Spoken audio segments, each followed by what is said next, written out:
Genesis chapter 22.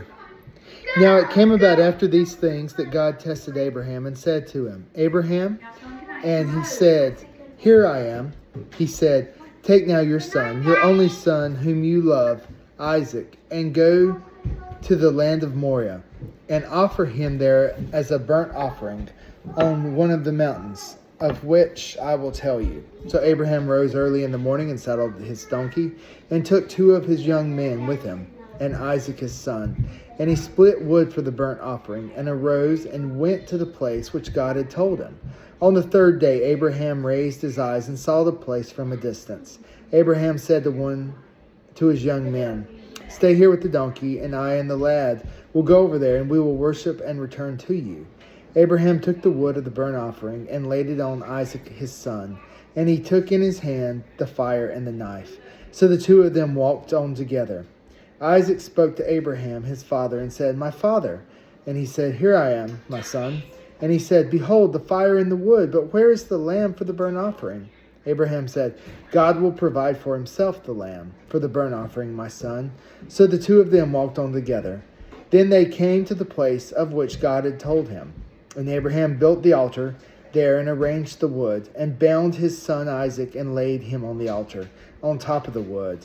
Abraham stretched out his hand and took the knife to slay his son. But the angel of the Lord called to him from heaven and said, Abraham, Abraham. And he said, Here I am. He said, Do not stretch out your hand against the lad, and do nothing to him. For now I know that you fear God, since you have not withheld your son, your only son, from me. Then Abraham raised his eyes and looked, and behold, behind him a ram caught in the thorns by his horns. And Abraham went and took the ram and offered him up for a burnt offering in the place of his son. Abraham called the name of the place, The Lord Will Provide. And it is said to this day, In the mount of the Lord will be provided.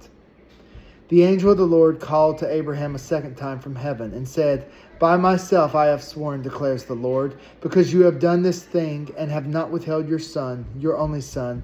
Indeed, I will greatly bless you. And I will greatly multiply your seed as the stars of the heavens and as the sand which is on the seashore. And your seed shall possess the gate of their enemies. In your seed all the nations of the earth shall be blessed, because you have obeyed my voice. So Abraham returned to his young men, and they arose and went together to Beersheba. And Abraham lived at Beersheba. And now it came about after these things that it was told Abraham, saying, Behold, Milcah also has borne children to your brother Nahor. Uz his firstborn, and Buz his brother, and Kemuel the father of Aram, and Chesed, and Hazo, and Pildash, and Jildah, and Bethuel. Bethuel became the father of Rebekah. These 8 Milcah bore to Nahor, Abraham's brother. His concubine, whose name was Reumah, also bore Teba, and Gama, and Tash, and Maachah.